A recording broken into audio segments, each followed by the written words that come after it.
Boa tarde, meus irmãos. Paz do Senhor, tudo bem? Você está feliz com Jesus aí? Deus tem sido bom e cuidado de você? Sim ou não? Sim, Deus é bom, tem cuidado de nós. Que bênção.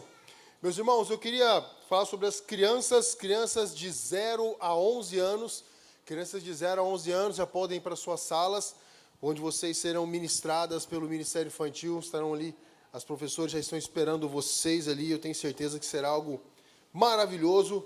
Nossas crianças estão sendo cuidadas. Você, papai e mamãe, você vai levar o seu filho e depois você volta, tá? Você não precisa ficar lá vendo o seu filho na sala, não. Pode deixar, os professores estão lá cuidando, eles são preparados, foram treinados, são ministrados para que possam ministrar também na vida das nossas crianças. Amém? Enquanto as crianças estão indo, nós temos alguns pedidos de oração aqui a ser mencionados. A Maria Ribeiro da Silva, ela é tia ali do nosso querido Rogério, ela sofreu um AVC, tia da Adriana, né? Sofreu um AVC. A Gabriela Martins, ela está com doença de fogo selvagem, e é sobrinha da Alda, está precisando da nossa oração também. E a esposa do Antônio, que está aqui conosco, ela está com câncer de mama e está precisando da nossa oração. Nós, como igreja, vamos orar por eles, amém? Mesmo sentado, gostaria que você fechasse seus olhos e repetisse comigo.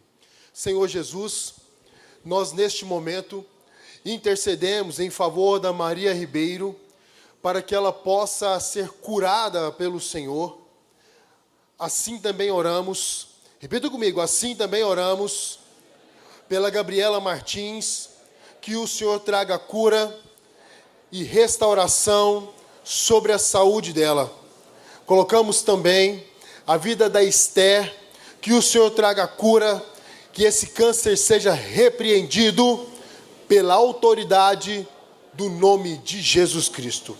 Amém e amém. Glória a Deus. Eu não sei quanto a você, mas eu creio que a oração do justo pode muito por seus efeitos. Você pode dizer amém por isso? Amém. Deus é maravilhoso. Que bênção. Meus queridos, eu gostaria que você abrisse a sua Bíblia no livro de Neemias, capítulo 6, no versículo 3. Neemias, capítulo 6, versículo 3, é o tema da nossa... é o versículo-chave da nossa palavra de hoje, que eu gostaria que você ficasse atento aí e abrisse em Neemias, capítulo 3, versículo 6.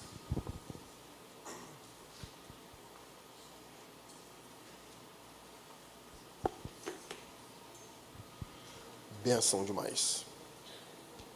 Glória a Deus por isso. Quem achou, diz achei. Quem não achou, fala, pera aí, pastor. Pera aí, tem uns pera aí rodando ainda. Mas nós vamos vivenciar grandes coisas no Senhor. Deus, Ele é bom. Deus é bom. Tem que cuidar de nós. Glória a Deus. Vamos lá. Neemias, capítulo 3, versículo 6. Obrigado. A palavra do Senhor diz o seguinte. Enviei-lhes mensageiros a dizer, estou fazendo uma grande obra. Diz comigo, fazendo uma grande obra. Amém. De modo que não poderei descer, porque cessaria esta obra, enquanto eu a deixasse e fosse ter convosco. Essa é uma pergunta e é uma fala de Neemias. Eu gostaria que você ficasse atento a sobre isso que vai ser ministrado nessa noite. Tá bom? Pode deixar a sua Bíblia aberta aí se você quiser, mas eu peço que você feche seus olhos, estaremos orando pelo esse tempo agora com a ministração da palavra. Senhor, te louvamos por tudo que tem acontecido até aqui, por esse tempo tão maravilhoso de louvor. Te louvamos, ó Deus, por esse tempo aqui agora, onde nós estivemos orando, intercedendo pelos nossos irmãos. Pai, eu oro para que o Senhor continue manifestando no nosso meio a Tua presença e que a vontade do Senhor se cumpra aqui neste lugar. Oramos, ó Deus, pela palavra, para que o Senhor traga, ó Deus, a clareza do Senhor, que o Espírito Santo, Deus, que tem total liberdade para falar aqui, seja o Senhor a falar neste lugar. Em nome de Jesus Cristo, amém e amém. Glória a Deus.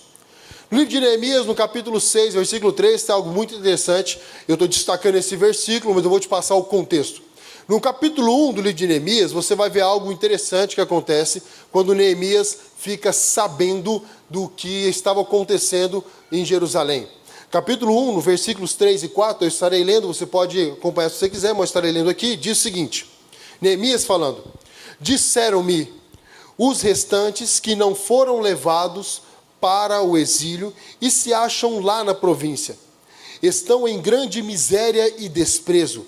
Os muros de Jerusalém estão derrubados e as suas portas queimadas.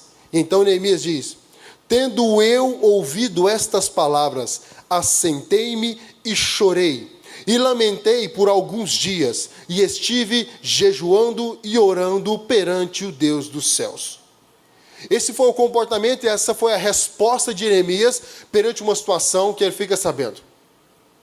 E se você dar sequência na leitura no livro de Neemias, e eu recomendo fortemente que você leia o livro de Neemias, ele é um livro muito gostoso de se ler, muito rápido, muito dinâmico, e você vai ver princípios extraordinários que podem ser extraídos aqui nesse livro de Neemias. Mas Neemias fica sabendo, e Neemias era o copeiro do rei, e ele se apresentava constantemente ao rei, e se tinha algo que ele não poderia fazer, é ficar de cara feia, entristecido, ficar com o semblante esmorecido diante do rei. Mas Neemias, quando fica sabendo dessa dificuldade, desse problema que está acontecendo com Jerusalém, ele não consegue se conter. E o semblante dele cai.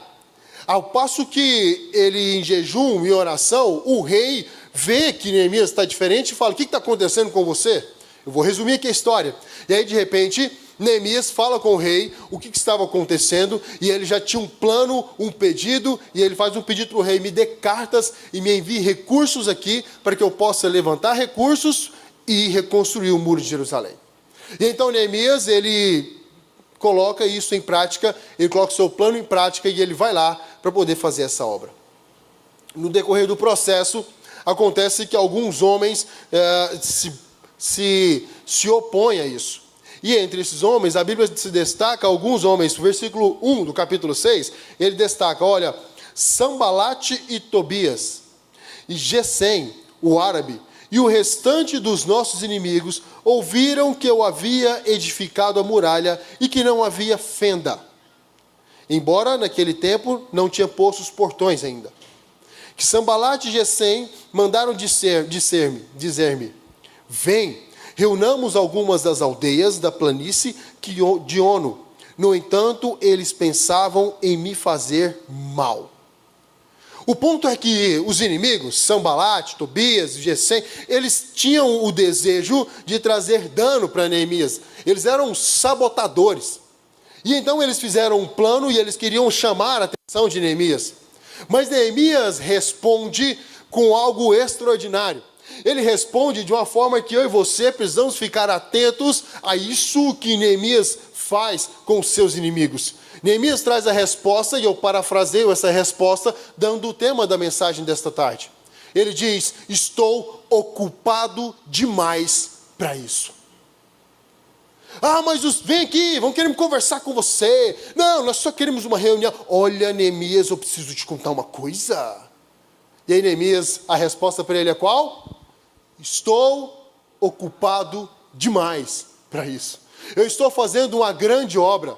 E ele até relata no versículo 6, por que eu desceria daqui? Eu vou parar a obra que eu estou fazendo para ficar dando atenção para você? Essa é o posicionamento de Neemias. E esse princípio precisa ser muito claro para as nossas vidas. Porque hoje é muito comum nós mudarmos o nosso foco de vida. O nosso foco de vida, de energia, as nossas conversas. Já viu o quanto é comum o tema das nossas conversas serem sobre outras pessoas, mas quase que comentando sobre os problemas dela? Ou então, discutindo sobre o que fulano fez de errado. Às vezes até com um ponto de julgamento, e esquadrinhando a vida de terceiros. Enquanto falta um pouco para mim e para você investirmos tempo naquilo que é importante para nós e principalmente para o reino de Deus. Existe um negócio interessante, uma frase que eu ouvi há muito tempo atrás e que ela é muito precisa para os dias de hoje. Que diz o seguinte, que mente vazia é o quê? Você já ouviu também? Mente vazia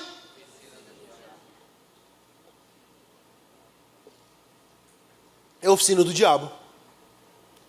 Já percebeu que quando você está vivendo na sua vida e de repente você se depara com um grande problema? Imagina que você está vivendo a sua vida, na sua timeline, na sua rotina de vida, e está tudo correndo bem. Tem os desafios diários, aqueles gigantes que são medianos, e você vem matando um leão por dia, não é verdade? Mas hora ou outra, em uma estação ou outra da sua vida, você vai se deparar, se isso não aconteceu, vai acontecer, você vai se deparar com grandes problemas. Davi, ele matou o leão, ele matou um urso, até o dia que ele se dá de frente com Golias, um grande gigante. E são os pequenos desafios, são os desafios pequenos e os desafios médios que vivemos diariamente, que nos dão alicerce e segurança para enfrentar os grandes desafios. Mas o fato é que, no momento que você está vivendo um grande desafio, um grande problema, na maioria das vezes, você e eu temos uma postura diferente diante de Deus. Já percebeu que quando você está diante de um grande desafio, você faz um jejum mais intenso, sim ou não? É no momento de desafio que você define que vai fazer, não, esse agora, para derrubar esse gigante, eu vou fazer um jejum, como diz, um jejum poderoso. Não, agora eu vou começar um propósito de oração mais intenso. E é comum vermos isso, e no nosso rotina de vida pastoral, é comum termos isso. Às vezes o irmão ou a irmã chega e fala assim: pastor, estou passando uma situação difícil. Nós entramos em um propósito de oração mais intenso, e ali nós ficamos de forma intensa em oração, uma oração de madrugada, um jejum específico mais forte, né? Você faz um negócio desse, aí depois vence-se a batalha, Deus é honrado, é glorificado, e a tendência é nós darmos uma acalmada. Depois você volta só para a sua leitura bíblica diária, só para aquele jejum da semana, e está tudo bem. Você vem num culto só, vem no outro.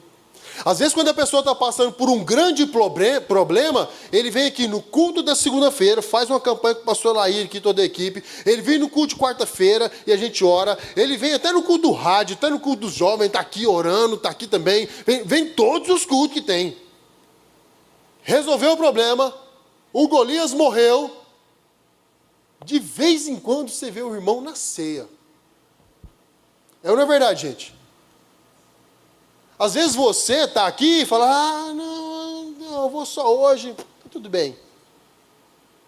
Mas quando está passando por aquele problema, aquele desafio, o irmão ou a irmã vem que ora, chora aqui na frente, mas é intenso. Fica crente assim, fervoroso. Por que disso? Porque naquele momento de grande desafio que você está vivendo, a sua energia, todo o seu tempo, todo o seu foco está voltado naquele problema. E isso é interessante porque quando você coloca e você se concentra em resolver, em definir algo, em uma grande obra, as outras coisas começam a ficar banais. Sabe? Quando você está passando por uma grande dificuldade na sua vida, as pequenas dificuldades perdem o valor. Aquele que está passando por um problema, por um momento de enfermidade, ele já está ali tão intenso buscando ao Senhor, aquela situação do carro dele, que ele quer melhorar, sim ou não, ele já não esquenta mais a cabeça com isso. O fato é que Neemias, ele estava focado grandemente em uma obra. Agora, o que acontece muitas das vezes em nossas vidas, e eu vou falar para você de grandes situações, de problemas de relacionamento, é que na maioria das vezes nós nos dedicamos a comprar guerras que não são nossas. Nos dedicamos a problemas dos quais nós não fomos chamados a fazer. Situações das quais, coloque amor no que eu vou te dizer, não é da sua conta. Já percebeu?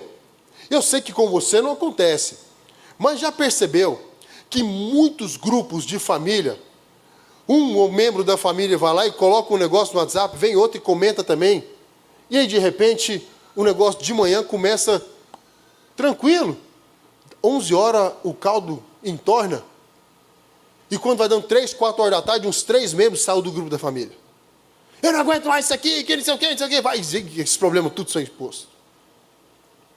que não tinha nada a ver, não precisava. Situações das quais criaram-se intrigas, é o que nós chamamos de picuinhas. Outra situação que é muito comum é quando você chega diante você chega diante de um ministério, diante da igreja, e aí você está aqui, e às vezes você está como eu vou chamar de, coloque amor nisso que eu vou te dizer, mas você está como um obeso gospel. Sabe o que é isso? Você senta e só está aqui, só está comendo, só está recebendo, só está comendo, e não distribui nada com ninguém, e não compartilha nada com ninguém. Daqui a pouco, para o obeso gospel, ele já está, a cadeira já não é mais tão confortável. O ar-condicionado é ruim, o som, está alto, estridente. Ixi, esse ministro escolheu um repertório. Eu não sei não, esse problema aqui da salinha. Nossa, mas não tem uma vaga para mim parar aqui na frente? E todas essas situações começam a minar você. E aí, então, como diz uma expressão, você começa a achar, a procurar pelo em ovo, chifre em cabeça de cavalo. Começa a procurar problema onde não tem. Isso tudo acontece porque precisamos definir o nosso posicionamento, quem somos e quem queremos ser diante do Senhor. Quando Neemias fica sabendo do problema que o povo dele enfrentava, e olha que Neemias estava tranquilo. E então Neemias abraça uma causa celestial. Eu tenho uma pergunta para você. Qual é a causa do reino de Deus que você está abraçando hoje? Qual é a sua causa? Qual o ministério que você hoje na igreja está atuante? Atuante. O momento que você começa a se dedicar mais para as coisas de Deus, acontece algo celestial. Você vai ver isso biblicamente. Todas as demais coisas vos serão acrescentadas. Pastor, eu estou com um problema demais. Eu estou com uma dificuldade, passando problema. Se eu sentar aqui, de repente a gente sentar para conversar, você vai me falar sobre os seus desafios, os seus problemas, e serão inúmeros. E eu não quero aqui menosprezar o problema, o desafio de ninguém. Não é sobre isso que eu estou falando.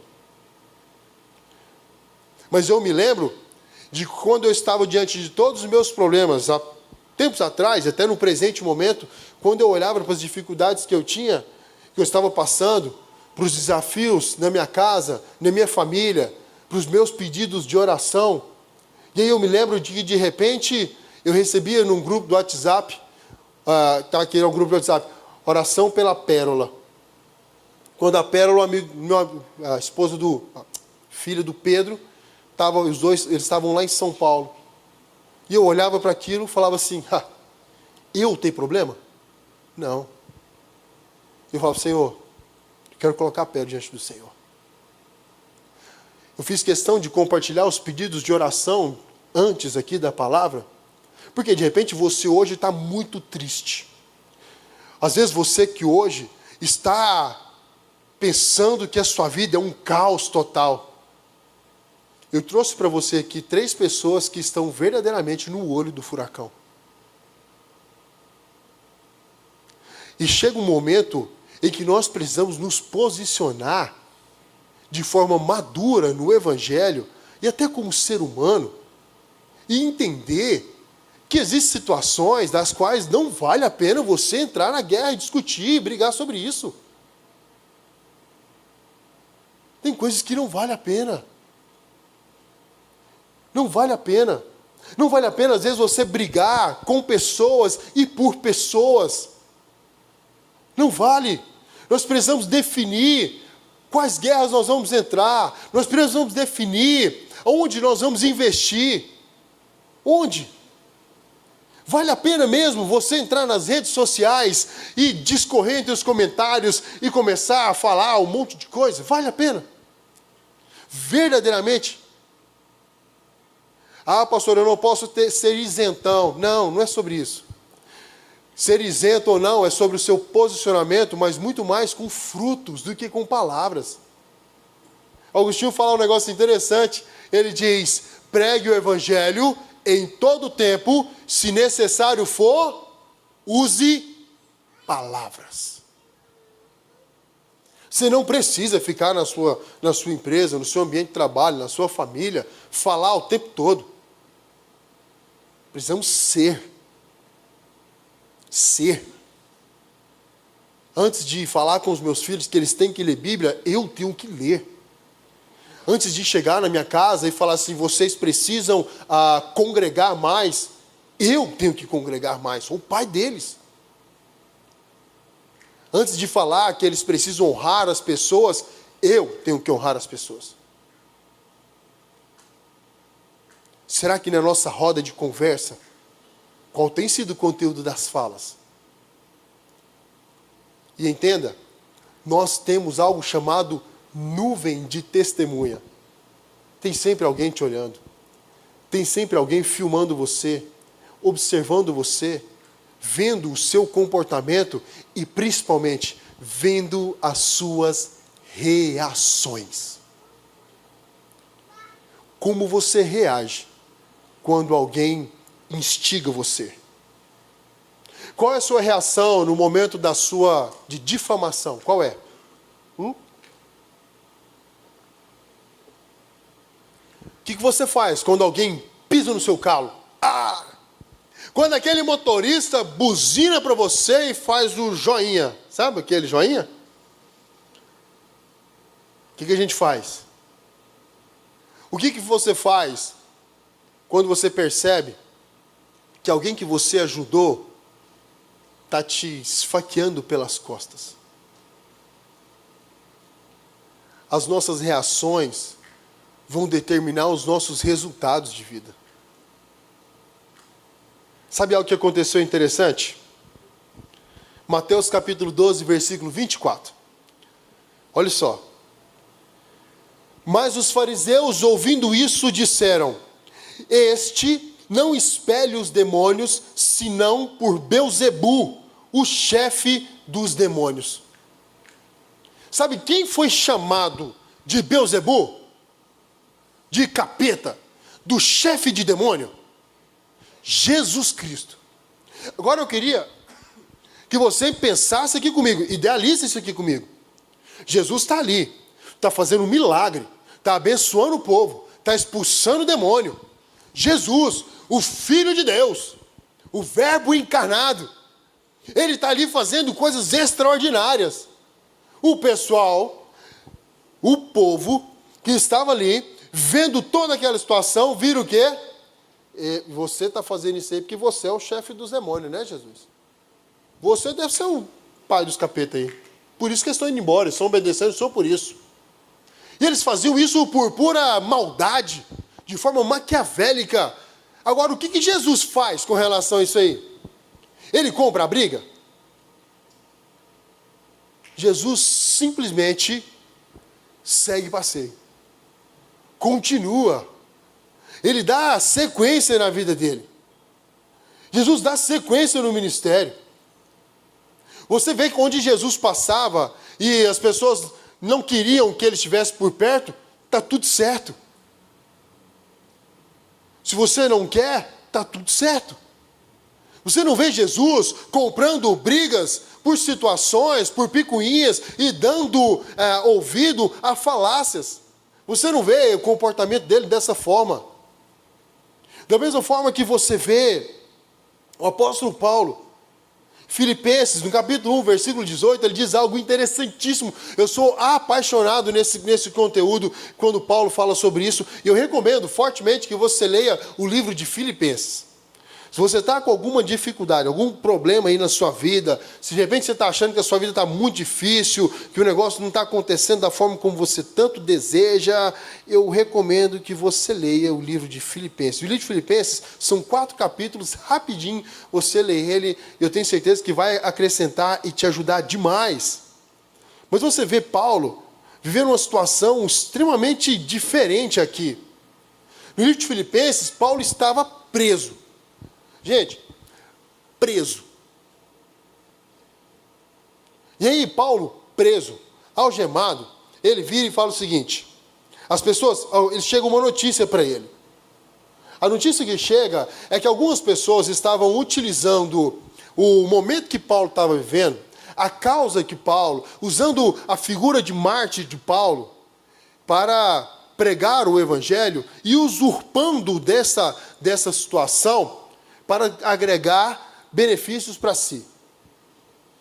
Mas então, o apóstolo Paulo é instigado sobre isso. E olha a resposta de Paulo.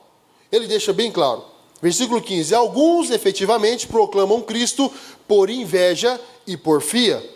Outros, porém, fazem de boa vontade. Esses por amor, sabendo que sou cumprido defesa do evangelho.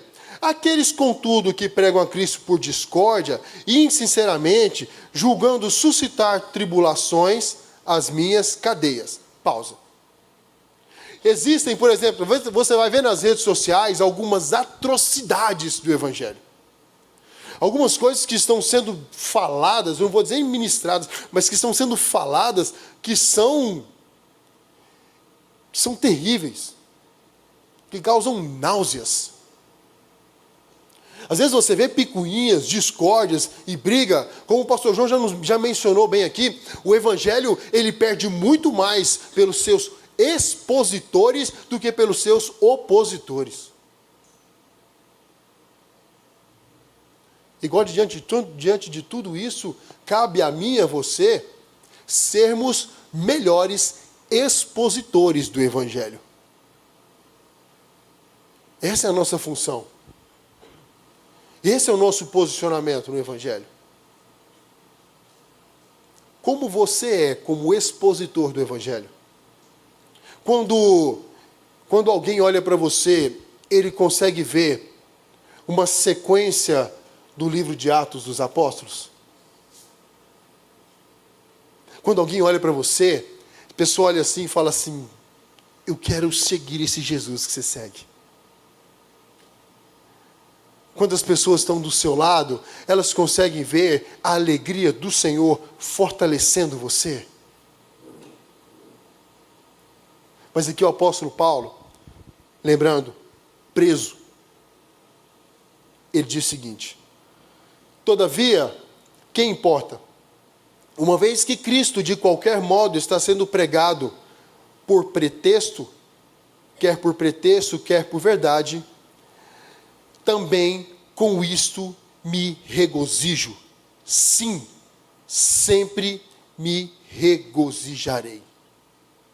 E existe uma versão que diz: também por isso eu me alegro. Sim, eu vou me alegrar. Então Paulo define uma posição, ele escolhe sobre o que ele vai sofrer, sobre o que ele vai se alegrar. Ele escolhe isso. São escolhas que eu e você podemos fazer diariamente. São escolhas. Você tem um poder extraordinário. Você tem um presente que Deus te deu. Sabia disso? E esse presente foi lhe dado na criação, que é um presente chamado livre-arbítrio. E esse presente, ele é poderosíssimo. Poderosíssimo. Porque ele pode te fazer viver algo celestial, como também pode te fazer viver um inferno nessa terra. Mas é uma escolha que eu e você podemos ter. Dentre todas essas escolhas que nós temos diariamente, o que vai determinar a direção dessas escolhas é sobre qual projeto eu e você estamos inseridos. Qual é o projeto de vida que você está inserido hoje? Quando nós definimos como igreja o tema amar e servir, isso veio oriundo de uma palavra ministrada pelo pastor, e o pastor João ministrou algo antes de 2024, ele mencionou algo, ele falou assim: aqui nós temos o desejo de amar a Deus e servir pessoas. E o meu coração ficou impactado nesse dia. isso trouxe algo muito especial para nós como igreja. Como igreja. Constantemente, nós estamos reunidos com o pastor, conversando sobre situações adversas, e de repente vem uma série de coisas, e a gente conversa, e é muito interessante, quando o nosso pastor ele menciona, ele fala assim, não, eu não vou perder o meu tempo com isso. Tem tanta coisa boa para a gente fazer, tem tanta coisa maravilhosa acontecendo. Não faz sentido nós desgastarmos com pequenas coisas, quando nós temos grandes coisas acontecendo como igreja. Sabe, nós temos um desafio com uma obra, finalizar essa obra. E é nosso desafio finalizar essa obra o mais rápido possível, porque nós temos o Ministério Infantil hoje passando por grandes desafios no que tange a estrutura física do ministério. Então, nós queremos muito finalizar a administração e ter as salas maiores, mais amplas, para atender as nossas crianças, os nossos pré-adolescentes. Nós estamos envolvidos, construindo, a Tati, a gente conversou muito essa semana, nós estamos conversando, junto com o pastor Vaguinho, conversando sobre o Start, sobre o Mãos, uma nova roupagem para o Mãos, algo mais intenso, algo mais profundo, para gerar transformação. E então, o tempo que nós, às vezes, poderíamos dedicar a coisas tão banais, tão pífias, hoje nós estamos aqui como igreja pensando como podemos fazer para criar meios, mecanismo, de qualquer pessoa que chegue nessa igreja, se envolva no ministério e comece a ver o reino de Deus expandir nessa terra e você sendo agente de transformação nesse reino. E quando você começa a se envolver com isso, você vai vendo o quão é gostoso, o quanto que Deus vai fazendo coisas extraordinárias, o quanto Deus vai fazendo milagres, e aí de repente você começa a receber testemunhos de pessoas que estão crescendo, avançando em Deus, pessoas que chegam e falam, pastor, eu aprendi e minha vida mudou. E aí nós vivemos um momento tão maravilhoso, e encerramos de 2024 para 2025 com um batismo extraordinário aqui no domingo pela manhã. E aí, de repente, chega alguém, mas a piscina está muito cheia, mas a piscina está muito vazia, mas a piscina está muito fria, está muito quente. Mas podia ser assim, podia ser assado, podia ser um monte de coisa, mas foi algo extraordinário. Tivemos quase 40 pessoas sendo batizadas nas águas aqui. E tem gente nos procurando, falando, pastor, eu quero batizar. Então nós estamos dedicando a nossa força, a nossa energia em ver pessoas sendo transformadas por esse evangelho que gera transformação. Não faz sentido você dedicar o seu tempo com coisas pequenas. Estamos ocupados demais com a obra.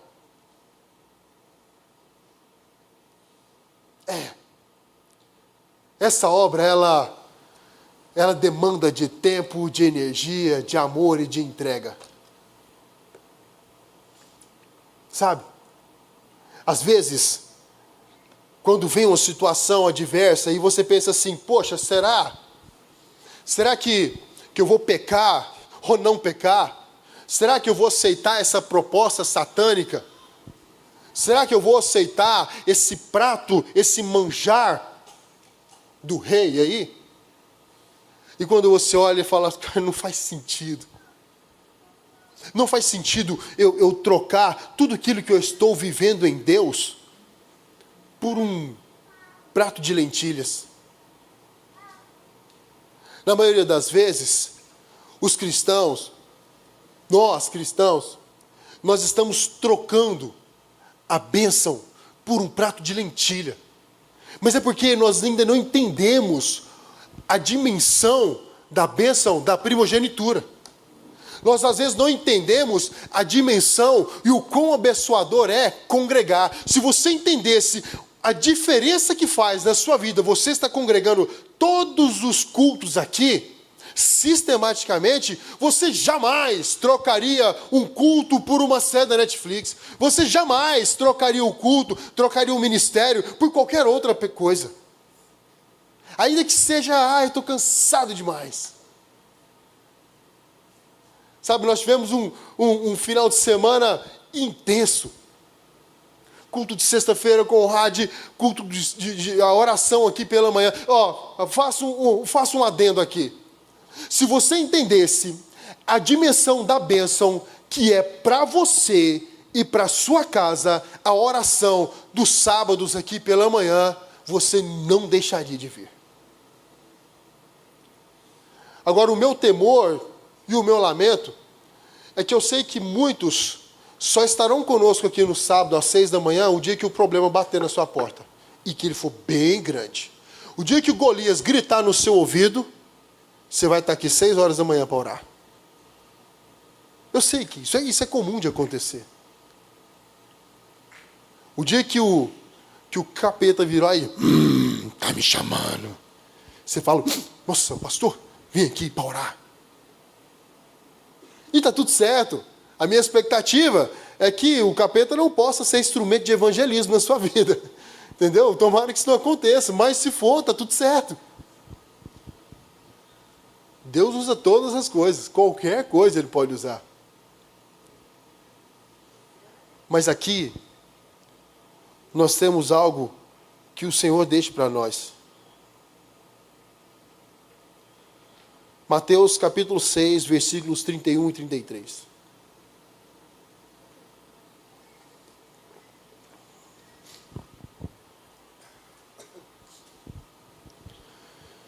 Portanto, não vos inquieteis, dizendo, que comemos, que beberemos, ou com que vestiremos.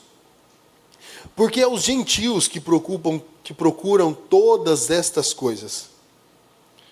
Pois vosso Pai Celeste sabe que necessitais de todas elas.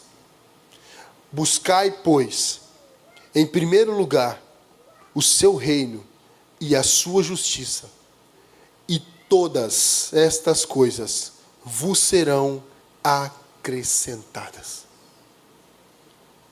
E se essas coisas são as coisas das quais você estava morrendo de preocupação antes. Sabe quando você se preocupa como a sua conta vai ser paga? Quando é que vai vir a provisão financeira? E você se dedica ao reino e de repente, de uma forma milagrosa, lhe foi suprido? Sabe quando você está procurando uma razão de existir? Às vezes você está aqui e não está claro para você o seu propósito de vida. Você não sabe por que você está aqui nessa terra.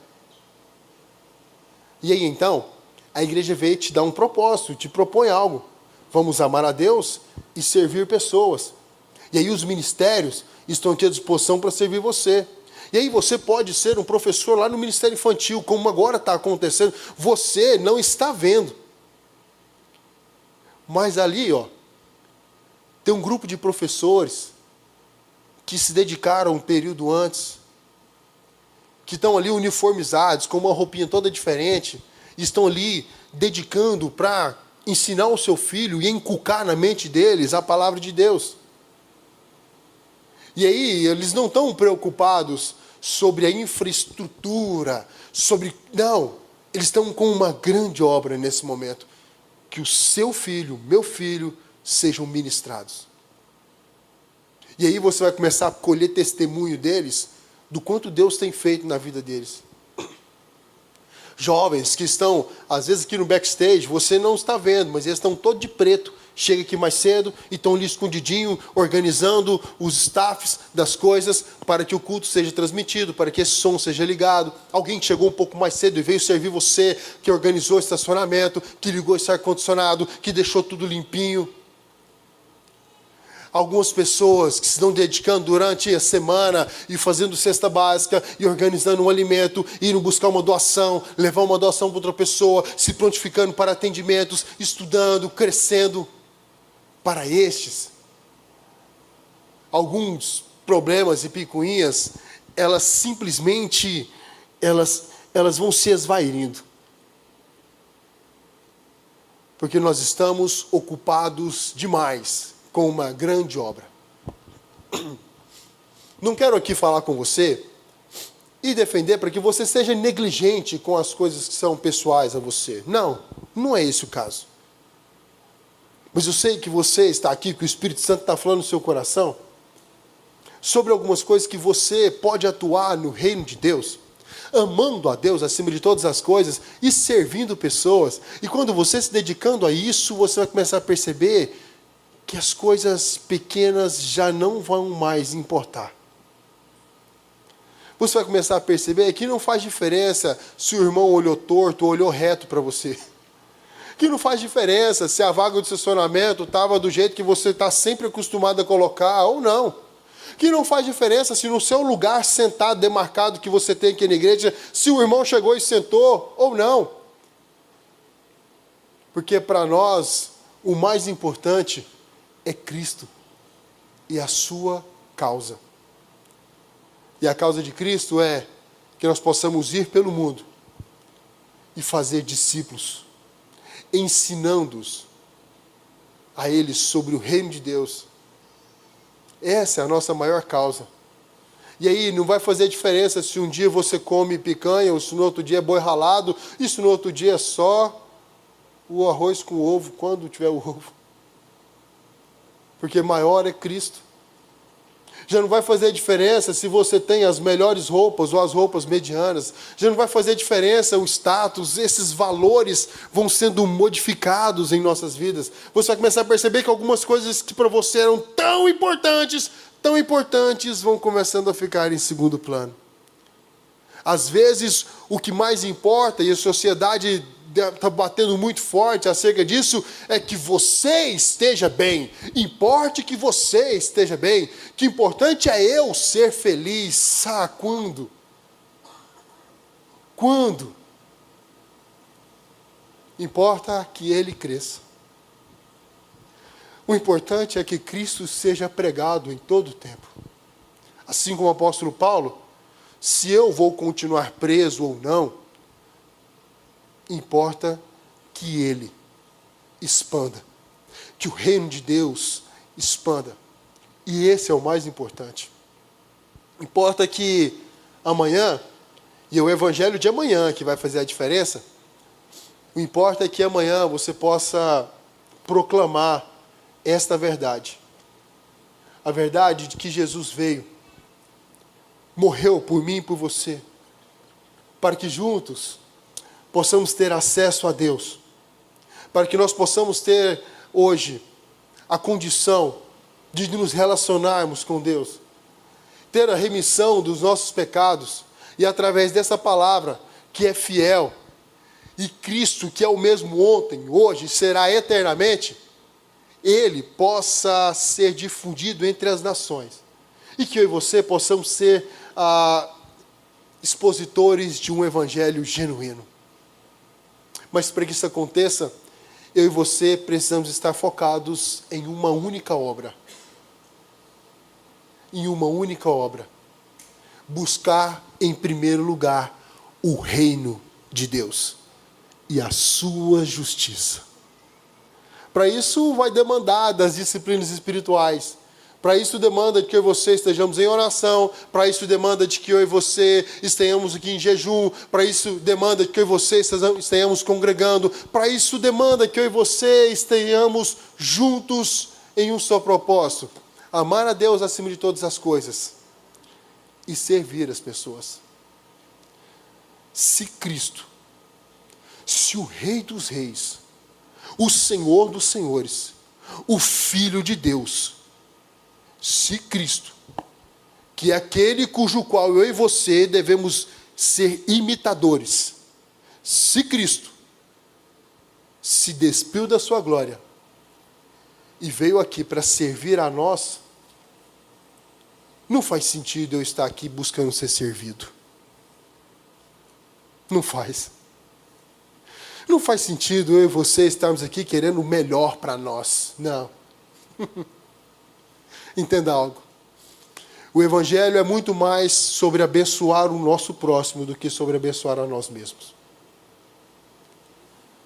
Então, o desejo do meu coração é que essa seja uma semana de muita ocupação para você. Que nessa semana você possa estar ocupado demais com a boa obra. Ao passo que quando os inimigos tentarem armar uma armadilha para você, como foi o caso de Sanbalat, Tobias, quando eles vierem te chamar para uma armadilha, você não vai nem precisar de fazer muita força para fugir da armadilha. Aquilo era uma armadilha de morte para Neemias. Você não vai precisar de muitas estratégias para fugir das armadilhas de Satanás. É simples. Satanás, eu estou ocupado com uma grande obra. Sabe? Você não precisa de muita estratégia para sair da pornografia. Você só precisa estar ocupado demais no ministério. Você não precisa estar ocupado demais, você não precisa de muita estratégia para evitar o pecado de usurpar um bem que não é seu, para dizer não ao pecado de promiscuidade, da luxúria, seja ele qual for o pecado, porque você já está ocupado demais no ministério. Sabe quando você trabalhou o dia inteiro, e você está tão cansado, que você deita na cama e você nem vê que você dormiu? Já aconteceu com você? E já aconteceu que você passa o dia inteiro sem fazer nada, e às vezes você está morgado, você deita na cama e fica assim, ó. É mais ou menos esse princípio. Ocupe-se com aquilo que é celestial. Ocupe-se com o reino de Deus, e todas as demais coisas vos serão acrescentadas. Amém? Se você puder baixar sua cabeça, quero orar contigo. Senhor, eu quero orar e eu peço fazer um pedido ao Senhor. A minha oração é que nós possamos receber um incômodo celestial. Que o Espírito Santo possa incomodar você de uma forma sobrenatural essa semana, trazendo uma clareza e um entendimento de que há uma grande obra para ser feita. Que o Evangelho está avançando. O reino de Deus está avançando. Ei, escuta, o reino de Deus está avançando. E você foi chamado para ser esse agente de avanço e de transformação. Então, Pai, que possamos estar ocupados demais com o reino dos céus. Ao passo que as picuinhas, as pequenas coisas, as intrigas, as conversas paralelas, elas perderão a força e a avidez. Que as armadilhas celestiais caiam por terra sobre a sua vida, pois maior é Cristo que está em você do que aquele que está no mundo, e eu e você possamos estar juntos, focados no reino do Senhor e na sua justiça, e que todas as demais coisas possam ser acrescentadas na sua vida, em nome de Jesus Cristo. Amém e amém. Glória a Deus. Deus abençoe a todos.